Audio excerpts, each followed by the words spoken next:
It always wondered me, why don't you do it? You are standing there, you have captured me, and you just don't exterminate me. Do you have an answer?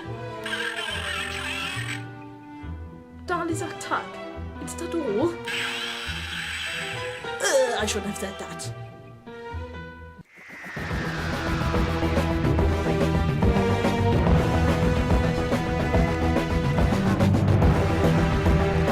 What do you find is getting a bit thin?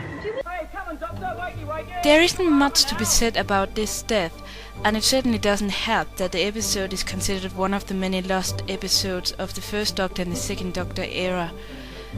What basically happens is that he gets captured by the Cybermen and put in a cell which is flooded with radiation, but he doesn't die right away but have to get back to his TARDIS so he can for the first time in Doctor Who history regenerate, which continuity-wise it's really cool because that is exactly how the 10th Doctor went.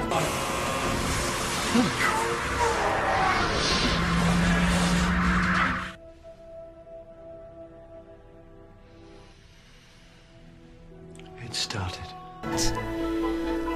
But they just needed an excuse to kill him off and get going, and we have to give them a lot of credit for the first time just changing out the actor like that, but still playing the same character. And it just and if they didn't did that back then, we wouldn't have Doctor Who today. So a standing ovation to the people who did that. Death number 4. Death of the 4th Doctor, Tom Baker. In all of the classic Doctor Who, Tom Baker, the 4th Doctor, probably has the most impressive run. But it's not his run or his episodes we're talking about here, it's his death. And this one is not particularly good. What happened is we have the classic situation with himself teaming up with his arch nemesis, the Master, trying to save the world from monsters and all the usual stuff, and the Master turns on him and take Transistor under control, where he wants to, kind of conquer the universe and the Earth, so the Doctor must stop him. So he climbs all the way up to the Master and falls.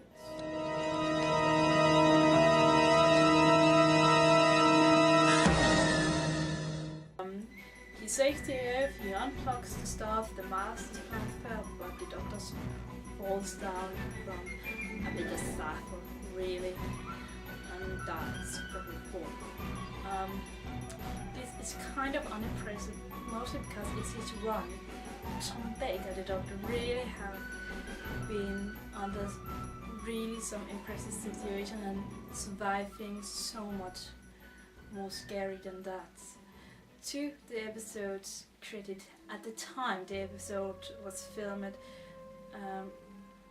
everybody knew when a new Doctor was going to be played, so everybody knew that Tom Baker would die in that episode, so they tried to do something different like they're doing in these episodes. They're trying to have the eternal faith looming over the Doctor. He keeps seeing a figure in the distance, and if you rewatch it and you look at Tom Baker's eyes as he's looking at that white figure, you know he's scared, and you know that the white figure means his death. And we are getting up there where you can't help but break a bit of a tear when he's just lying there, because Tom Baker going, it's just so sad.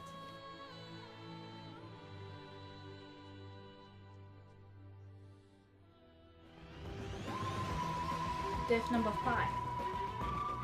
Death of the 2nd Doctor, Patrick Troughton.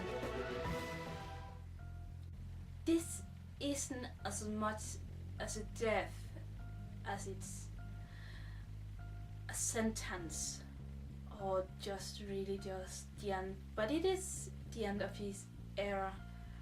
What happens is that he came into some mess in the episode War Games, and he realizes he can't stop it all, he can't clean the mess up on his own, and there is only one kind of people he can turn to.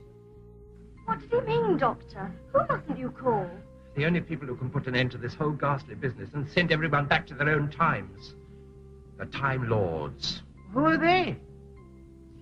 They're my own people, Jamie. Oh, well, that's all right then. It isn't all right, is it, Doctor? No, it's not, Zoe. So he turns to them and asks for help, knowing that they will capture him and they won't let him go. He even suspects that they will kill him, and yet he sacrifices himself. That is one heck of a sacrifice.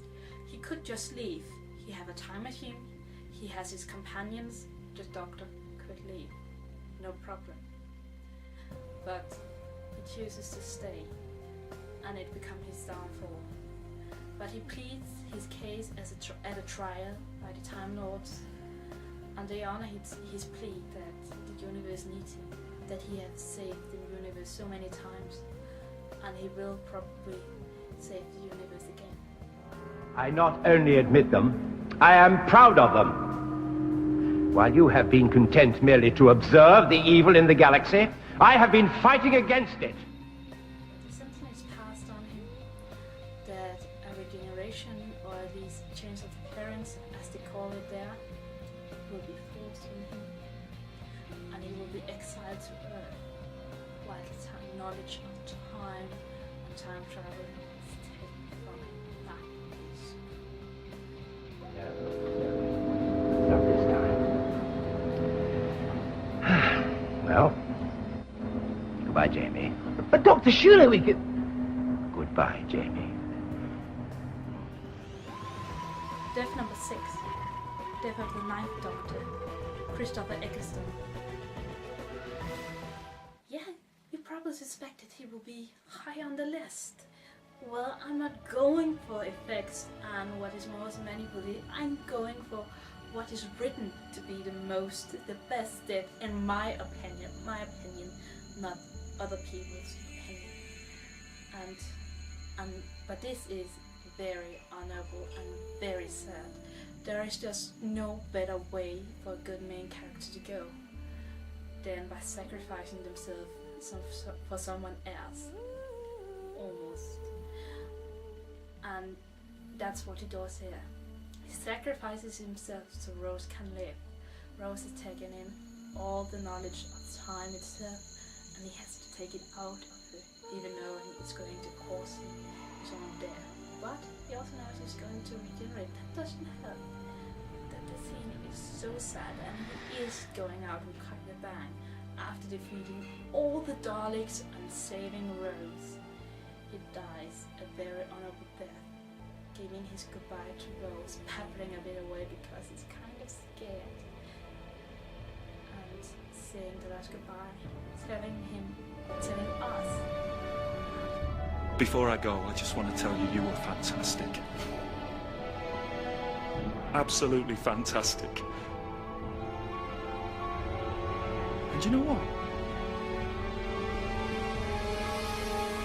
So was I.